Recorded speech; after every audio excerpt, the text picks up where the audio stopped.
Hello, welcome to AP Sources Simplified. Today we are looking at the Port Huron Statement, released in 1962 by the Students for a Democratic Society, aka SDS. Before getting into the key points of the statement, let's take a look at the all-important context.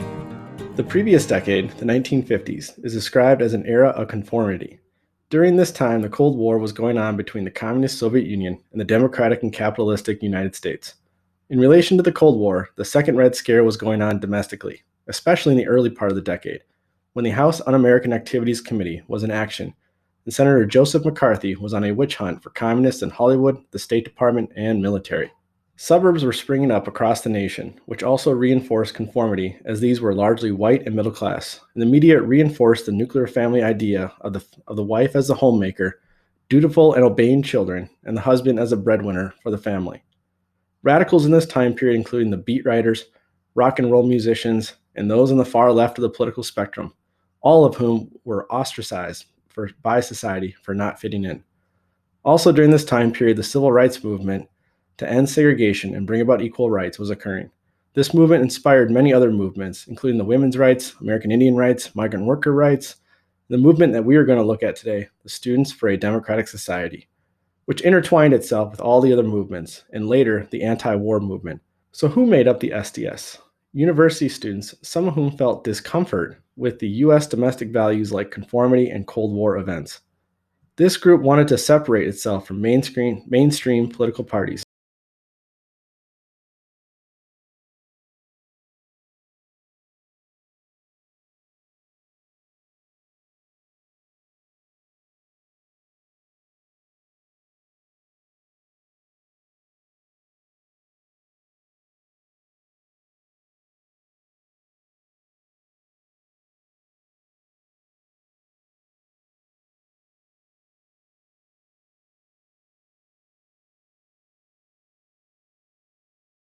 Is a critique of many aspects of the U.S., including political, social, and economic systems, failing to achieve peace and economic justice. It criticized the U.S. handling of the Cold War and its confrontational policy with communist countries. It also criticized nuclear weapons, how the U.S. had built an enormous stockpile of those weapons, and that everyone was now living in perpetual fear of them. Domestically, the Huron Statement had a lot to say and criticize about racial discrimination, economic inequality, big business, trade unions, and political parties. It was not all criticism, though, as the Huron Statement also provided some solutions. The overarching solution is more democracy, locally for students and college campuses as they demanded more of a voice, throughout American society as the people need to be more involved and need to have the opportunity to be involved in the decision-making of the government, which would bring about a more participatory democracy. They also made a point to say they would work with any groups to improve America, and while they were not communists themselves, they said communists and any other groups should not be demonized. Moving on to intentions, the SDS had the point of view of young, idealistic university students. They believed a better, more equal, and righteous America can be achieved through democratic action, which is seen in their purpose to both criticize and offer solutions on how they perceive to fix American government and society. Now looking at who would agree and disagree with the Port Huron Statement and SDS. You would find plenty of allies in other civil rights movements, and also more liberal, progressive, and socialist corners of the political spectrum. Disagreeing with them in the time period would be mainstream America, the older generations, and more conservative-leaning Americans. And now finally, the legacy. The Port Huron Statement will go on to influence ideas in the 1960s.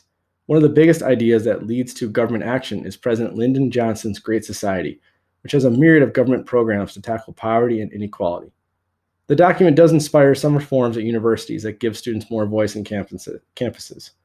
It also will help to frame the anti-war movement that picks up steam in the mid to late 1960s. The Port Huron Statement is also inspired by a much earlier document we covered in APUSH, Civil Disobedience by Henry David Thoreau, which advocated for nonviolent protest against injustice. And finally, the document is referenced in the greatest movie of all time, The Big Lebowski, when the protagonist, the dude, claims he was one of the authors of the original draft, not the compromised second draft. Okay, that does it for the Port Huron Statement. If you liked the video, please click that like button below, subscribe to the channel, and share with your friends.